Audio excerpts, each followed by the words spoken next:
بسم الله الرحمن الرحيم. السلام عليكم ورحمة الله وبركاته. هردفتوتا كينا كبجمو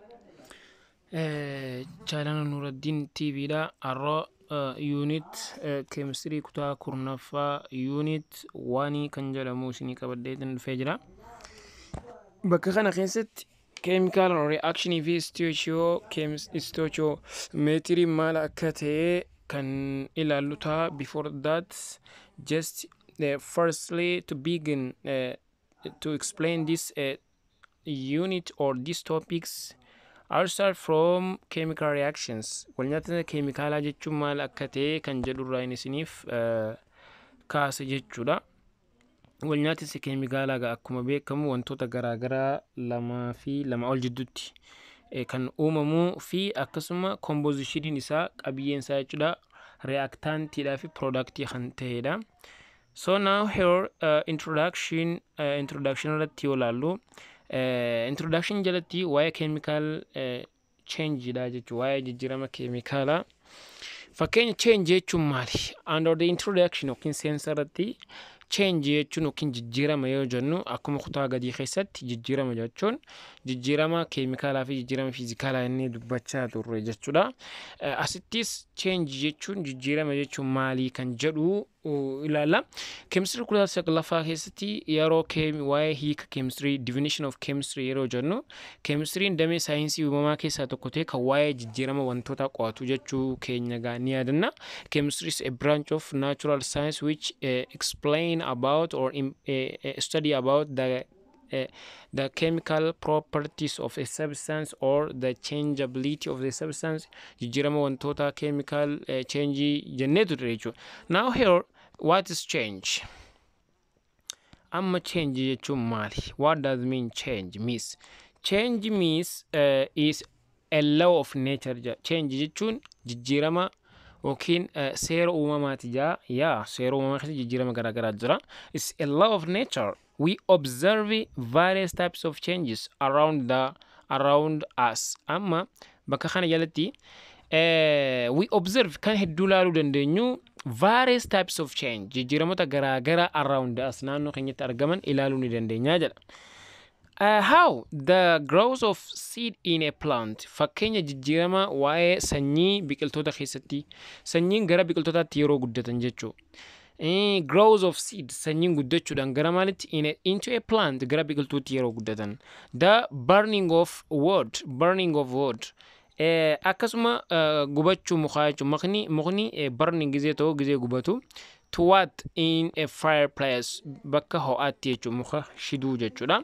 Shidamuu mukaa. Rusting of iron articles in moist air iddoo jiidhina qilleensaa keessatti jechuudha. Bakka jiidhina qilleensaa keessatti akkasuma rusting of iron danda'uu jechuudha. Bakka jiidhina qabutti iron ni danda'a. The rooting of food akkasuma mukni tortoruu. Evaporation of liquid wantoonni dhangala'oon ta'an hurkuu are some of the changes jijjiiramoota muraasa tokko jechuudha. Fakkeenyaaf wantoonni dhangala'oon akka bishaanii yoo danfan gara evaporate yeroo ta'an bifa hurkaatti gara gaaziitti ni jijjiiramu, dhangala'oo irraa gara gaaziitti jechuudha. So evaporation of liquid are some of the changes that we see taking place around us. Wantoota naannoo keenyatti laallee hubannu keessaa isaawwan tokko jechuudha kan nuti agarru jechuudha. So scientists categorize changes. Scientistoonni categorize ni qoodan change jijjiirama kana jechuudha as a physical and a chemical change. Jijjiirama fiizikaalaatti fi jijjiirama keemikaalaatti addaan ni qooduu jedha. Here physical change is a change. Physical change jechuun a change that doesn't involve the formation of a new substance with a new chemical composition. Physical change jechuun jijjiirama fiizikaalaati jechuun change jijjiirama that ideas that doesn't change, that doesn't involve kan hin jijjiiramne formation of new substance wantoota haaraa kan hin uumne with a new chemical composition qabiyyeewwan wantoota haaraa of keessaa qabanitti kan hin jijjiiramne physical change jennaan jedha. Physical change keessatti wantoonni haarayni hin jiran jechuudha. Doesn't involve formation of new substance. Wanti haarayni keessatti hin argamu akkasuma with a new composition wanti haaraan qabiyyee haaraa of keessaa qabu keessatti hin argamu jechuudha. Example of this, example of physical change, fakkeenyi physical change dha. Example of physical change is what? What's an example of physical change? Evaporation liquid, wantoota dhangala'oon gara huurkaatti jijjiiramu. Powdering of sugar and melting of ice. Powdering of sugar jechuun daakuu sukkaraa fi melting of ice baquun cabbiidha. Fakkeenya wanta physical change ti, jijjiirama physicalaati kan maalummaa wantichaa that will not change the basic properties of that substance. Amalli bu'uura wanta sanii kan keessatti hin jijjiiramne jechuudha. So the change with the result, the change which result in the formation of one or more new substance with a new chemical composition is known as chemical change. Chemical change jechuun immoo jijjiirama sababa wantoonni tokkoo fi tokkoo ol waan haaraa new substance with new chemical composition waan haaraa waan tokkoo fi tokkoo ol irraa walitti dhufanii waan haaraa keessatti uuman yookiin qabiyyeewwan wantoota haaraa of keessaa qabanitti kan jijjiiraman maal jennaani? Chemical change jennaan jechuu. Chemical change. Just chemical example of chemical change. Example chemical change dha fudhanne. Chemical changes are turning of milk into curd. Aanan mi'iin gara kaardiitti yookiin gara itittuutti gara isa dhadhaaf keessaa qabutti yoo jijjiiramu. Photosynthesis of green plants. Photosynthesis adeemsa soorata qopheeffachuu, the process of preparing their foods. The green plants prepare their foods by using the light, the sunlight, and having carbon dioxide gas and waters in leaves. In the place of leaves, then they prepare their foods, which is called as glucose. Nyaata glucose jedhamu sourcii ifa aduutii fi bishaanii fi carbon dioxide fayyadamuudhaan adeemsa photosynthesis biqiltoonni nyaatanii qopheeffatan. This is a chemical change. Kuni jijjiirama keemikaalaa jedhama jechuudha. And rotting of eggs by bacteria. Bacteriaadhaan killeen qulqulluun turte tokko gara tortootu jijjiiramu, gara cinca'uu yookiin baduutti jijjiiramuun chemical change dha jennaan jechuudha. This is a chemical change. Now chemical changes occur. Chemical change kan uumamu due to chemical reaction. Sababa wal nyaatinsa keemikaalaatiin between substance wantoota gidduutti uumamuun gaggeeffama jira. In a general change is akka waliigalaatti jijjiirama jechuun is called chemical reaction. Wal nyaatinsa keemikaalaa jechuudha jira. If it exhibits all, yoo kan agarsiisu ta'e waa hundaa all hundumaa or part of the following characters, partii wantoota armaan gadii kan agarsiisu yoo ta'e wantichi maal jennaan? It is a chemical change, chemical reaction jennaan. Under chemical reaction, formation of new substance, wantoota haaraan keessatti uumamu. In production of heat or light or both. Production of heating ho'i oomishamu or lighting yookiin ifni gara lameenuun jechuudha. Or change in color, halluudhaan jijjiiramu. Change in temperature aan jijjiiramu.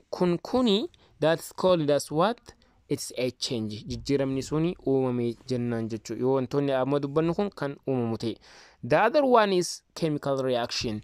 What's chemical reaction? Chemical reaction is the process in which reacting substance, which is called as reactant, yoonii fi adeemsa wantoonni wal nyaatinsa gaggeessan, that is reactantii kan jedhamu fi kan converted into new substance, kan waan haareetti jijjiiramu, inninis kan productii jedhamu yoo argame wanni sun chemical reaction wal nyaatinsa keemikaalaa uumame jennaan. The characteristics of the products are completely different from those of reactant. Characteristics in product da amalli wantoota firiiwanii guutumaa guutuutti completely different from those of the reactant. Wantoota wal nyaatanii productii uuman sanirraa completely yoo different ta'e, yoo guutumaa guutuutti irraa adda ta'e walnyaati keemikaalaa sun uumamee jennaan. For example fakkeenyaaf if you burn a sulfur with oxygen, yoo sulfurii fuunee oxygenii keessatti kan gubnu ta'e yoo gubne with oxygen, the sulfur and the oxygen are completely converted to sulfur dioxide. Sulfurin oxygenii keessa gubachuudhaan gara waan biraatti completely guutumaa guututti converted ni jijjiirama to sulfur dioxide. Gara sulfur dioxide itti jijjiiramaa jira. Sulfur dioxide jechuun immoo is a colorless gaazii gaazii halluu dhabeessa ta'e. With a pungent odor, foolii hama foolii cimaa kan qabu jechuudha kanatti jijjiirama jiru. So these characteristics of sulfur dioxide are completely different from the characteristics of original substance. Amalli yookiin chemical sulfur dioxide dha kuni completely adda jala, different from maalirraa adda?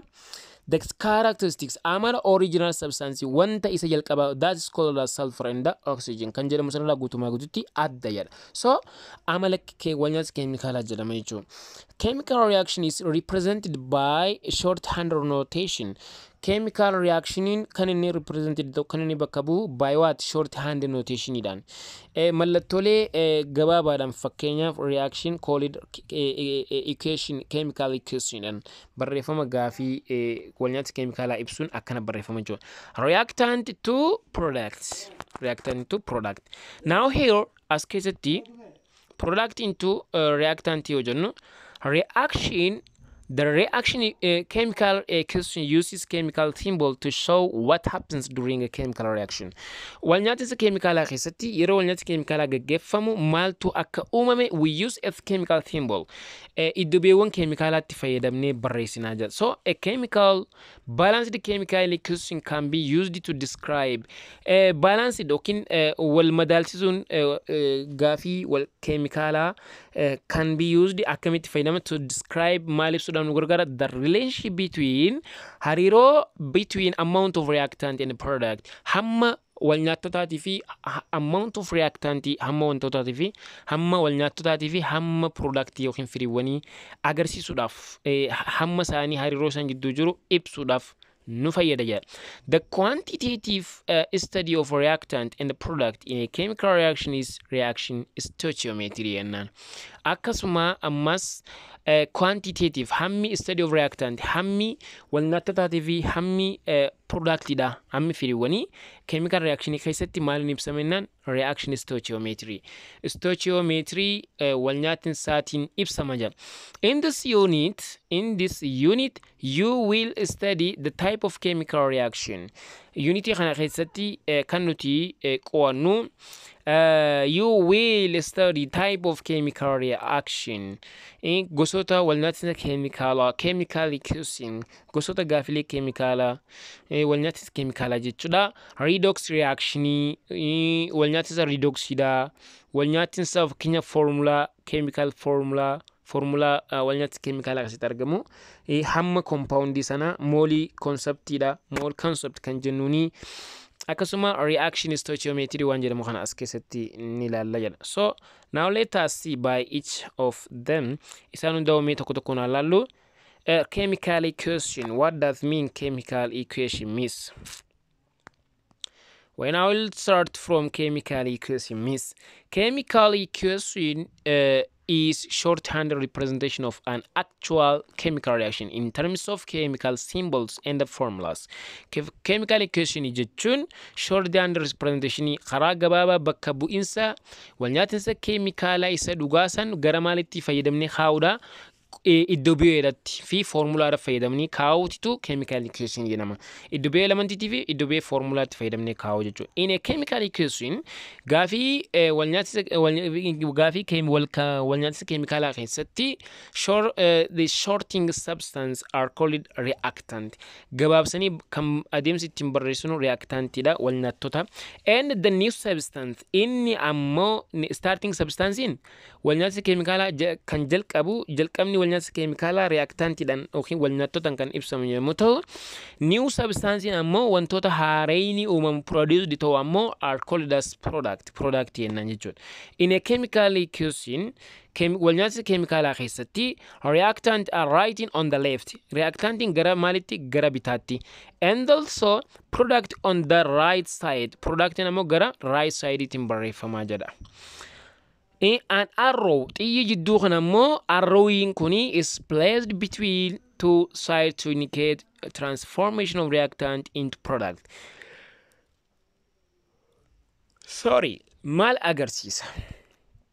xiyyi raw jennuun kuni arrow kan jennuun kuni jidduu reactantitii fi productiitti kan argamu ta'e inninis reactantiin ni kenna productii jechuu agarsiisa jechuudha.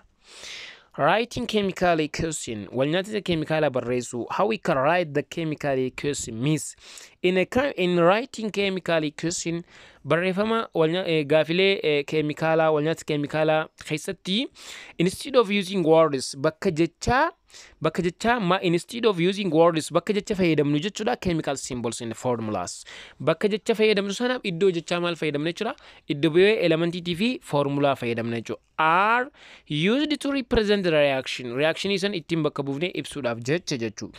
So how we can write the chemical equation means chemical equation in akka itti barreeffamu step to write chemical equation steppii hordofnu jira tartiiba dhawata walnyata chemicala ittiin barreeffamu jechuudha. Jalqabarratti jechaan barreessuudha, lammaffaa iddubeen barreessu, sadaffaan baalaansii godhuudha. The first one is write word equation jechaan barreessu jechuudha. Write a word equation gaafii maaliin barreessuudha jechaan barreessu jedha. A word equation gaafiin jechaan barreeffamti is started in words jechaan eegalama jaa. For example, the word equation for the reaction between hydrogen and nitrogen to produce ammonia is written as the following. Akkana jechuun amma fakkeenya walnyaatinsi elementiidha, walnyaatinsi elementii walnyaatinsi elementii hydrogenitii fi nitrogenidha maal nuu kenna ammonia dhanuu kenna jechuudha. Kanaaf hydrogen plus nitrogen it give us ammonia. Isa kana maal goona hydrogen ida'u nitrogenin maal kanneen qabanna ammonia kanna jennee qabanna jechuudha.